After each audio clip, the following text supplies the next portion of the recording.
All right, it's Mike Love from the Morning Mixtape, so 1063, and I am hanging out with Meagan Good and Deon Taylor of the movie The Intruder. Good afternoon, guys. Good afternoon. I am good. So, Meagan, tell us a little bit about the movie. Have you seen it? I have seen it, yes. Yes. For our listeners, our viewers who have not seen it, but want to take all of this in. Well, the incredible thing about this movie is it's an interactive experience. Mm-hmm. Like, it takes you back to the movies from, like, you know, the 90s, where literally you're screaming at the screen and you're a part of the movie and a part of the movie-going experience. So this film is about a young couple who live in the city who decide to move to the countryside to start a family and raise their kids in the fresh air and all that good stuff. And they basically just want the American dream. And the gentleman that they buy the house from, a widower, he doesn't want to leave. And so their American dream basically becomes a nightmare. Yeah, and Deon, now you just did Traffic.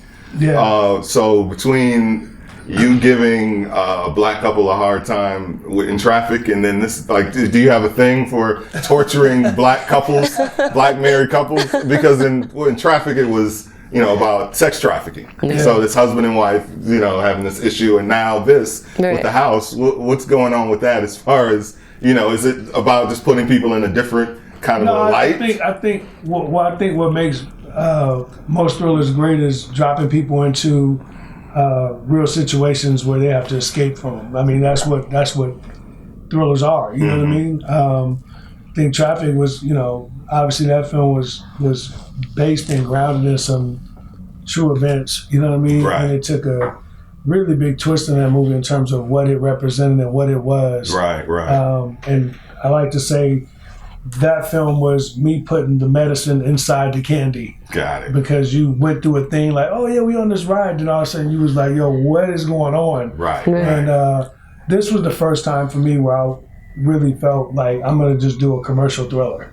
And I'm gonna drop a couple of Easter eggs in there and a few things, but black people in general, I always use as, you know, my lead actor and actresses because I'm black. And just like Traffic and just like this film, I never do anything related to race. Okay. It's just a story. Just a story, and we just so happily are the leads in it. Right. And The Intruder is really special that way, based on the fact that normally you would never see Meagan Good and Michael Ealy in this movie. Right. You know what I mean? This would normally be, you know, you just seen A Quiet Place. Right. He wasn't in that. Indeed. You know Indeed. what I mean? It would be a white couple. It'd be a white couple. And always in something like this. You know what I mean? So now, you know.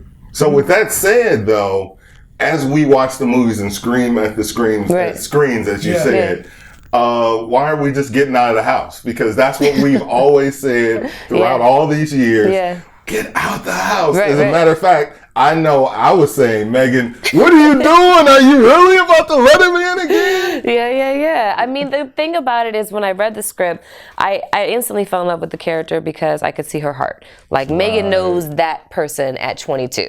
Like, well, you know, it's not always what they do. You know, sometimes they do it because they're broken or like they had abuse or whatever it is. Meagan at 30 is like, yeah, but it don't matter. They still did it.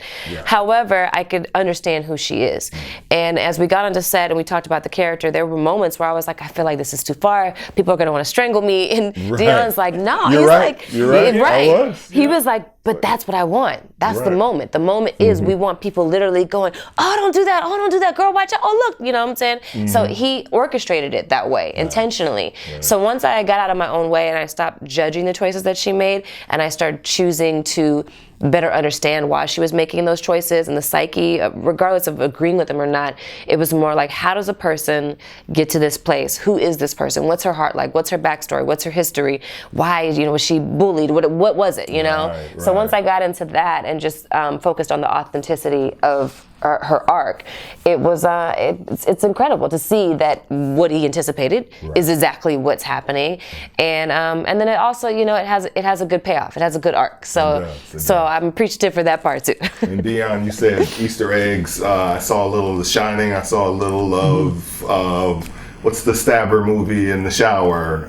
Psycho. Psycho. Yeah. Am I right with that, or is that like an homage to those movies? They're all in there, man. I wanted to layer some things in there because I'm a fan. You know what I mean? And I feel like sometimes when you make these movies, you know, I've always kind of clicked and made films for people, Right. not for critics. Right. And I think a lot of people know that. Like, I want to make a movie that I like, you know. Right. And this film, I felt like it was due that. When I started working with Dennis, and he was having some of these really, really cool moments, you know, cinematically, I was like, man, it'd be really cool here to play with that, play with this, and also introduce the new audience to some of those things, because now they're discovering, like, you know, I talked to a bunch of kids about a week ago about the film, and they was like, yo, we didn't even really know what The Shining was. We seen the image a bunch of times, but they didn't went and watched it now. And they Right, like, oh, that was ill. Like, Right. and I think that's what it's about, man. It's kind of like paying it forward, paying it back, you know what I mean, in terms of what you do with movies. Right. And I think I'm most proud, man, about just the fact that we pulled it off.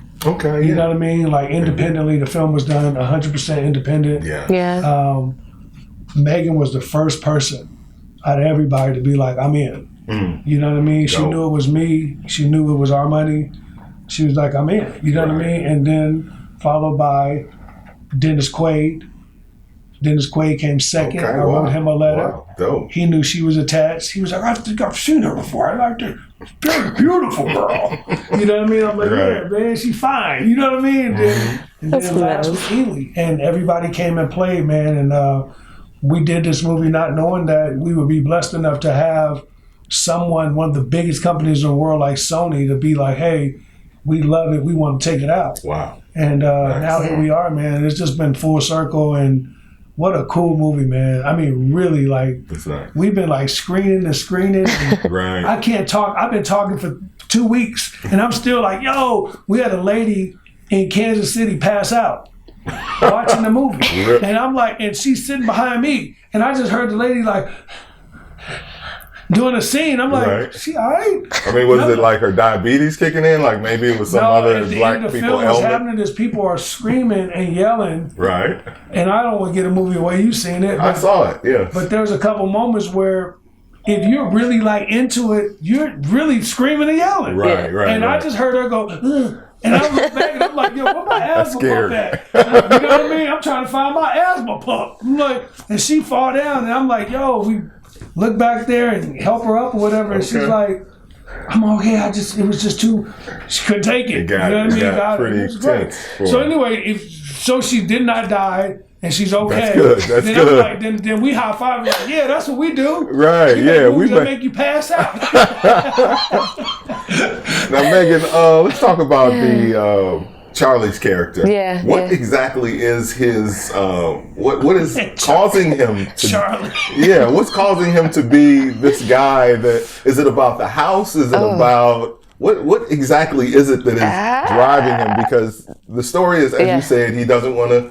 He sells you guys the house, Yeah. but he doesn't want to leave the house, Yeah. or he doesn't want to leave it alone. Is it about the house, or is it about something else? I think it's about many things. I mean, he could probably answer that better than I did. I mean, I walked away from that one scene in particular.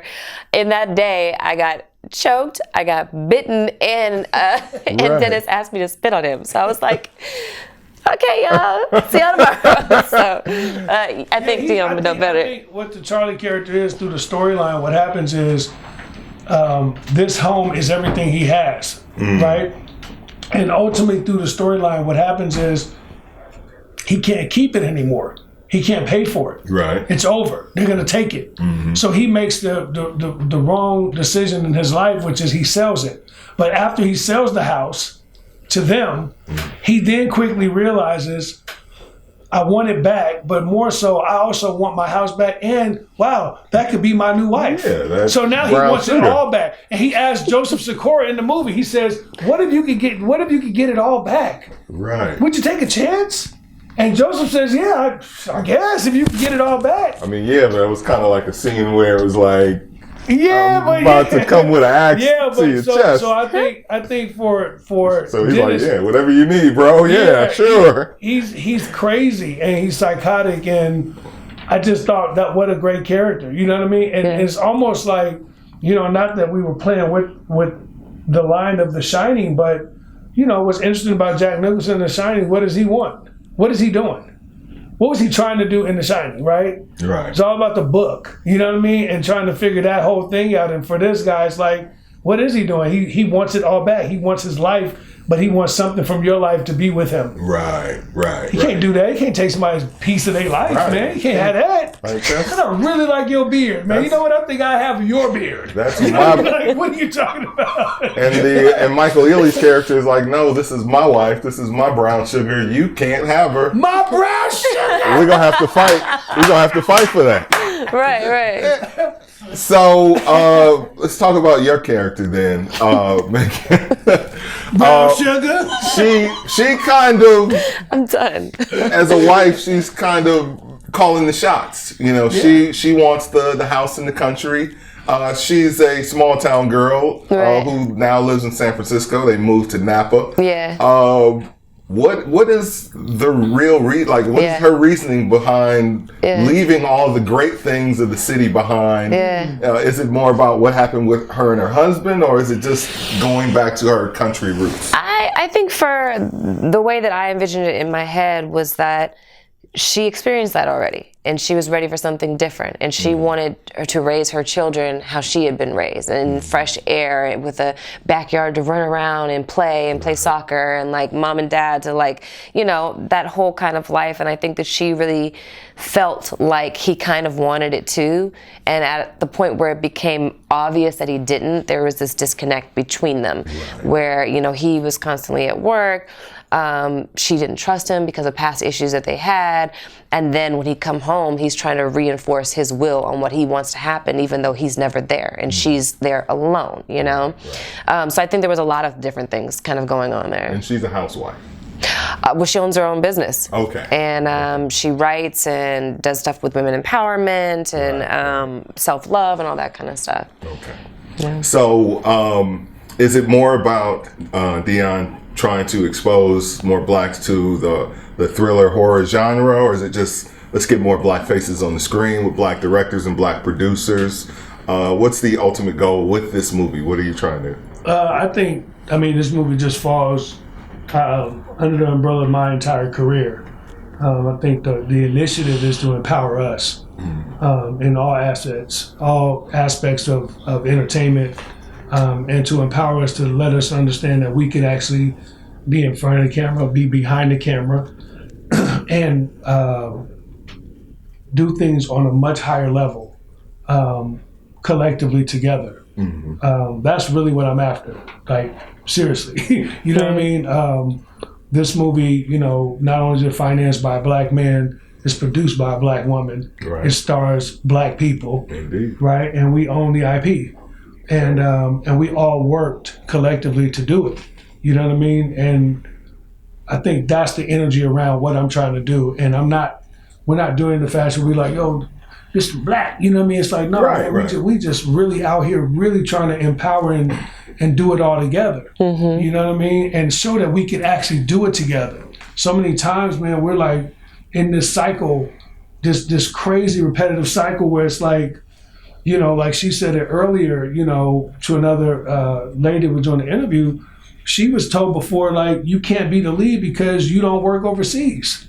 It don't matter how dope you are. It don't matter how talented you are. It don't matter that everybody in the world love Meagan Good. Right. I'm telling you, as a company, you can't do this movie because no one overseas wants to see you. Right. How you tell us that in our music over there? Exactly. Number one. You know what I mean? Our clothes over there, number one. Like, how do you do that and what does that mean? So there are doors and things we have to break down as a people in a community, and the only way we do it and the only way that we empower each other is by doing that, which is empowering each other. Right. You can't do it by yourself. You know what I mean? It took John Singleton, it took Spike Lee, it took Sidney Poitier, it took Jamie Foxx, it took all these people to let Jordan Peele get out. Right? Before you could get out, which we like, oh yeah, it was phenomenal. It took all them guys. That's real. You know what I mean? It took all them guys to do what they did in order for you to go hire Daniel Kaluuya. And then for you to hire Lupita, and you know what I mean? Yeah. It took all those people for you to be in that position to make that film. And until we understand that, it's not like, yeah, Jordan, you're incredible, but also everybody before you's incredible. Absolutely. And it took all them people to let Ryan Coogler get down to make Black Panther. Right. You know what I mean? So the idea is for us to have that web, that net. You know what I mean? Like, yo, this is how we got to move as a unit and as a people, and what's, been kind of weird, man, just jumping off base a little bit, is the exact thing that we all are going crazy over, that Nipsey Hussle was really riding for and fighting for, right? Is really what we need to have. Right. Yeah. He was trying to like tell the community, like, yo, man, we got to stop fighting each other and we could build each other up. Exactly. You got guys like, no, it can only be me. You know what I mean? The whole thing, when you start thinking about like actors, comedians, you know what I mean? It's like, no, man, it's we the only community that's like, oh yeah, he the star right now for the next year. When I get on though, Right. like, no, man, all y'all could be on. Exactly. You know what I mean? Like, Yeah. all y'all, where, what's the movie? What's it about? What's the movie that all the guys robbed the bank?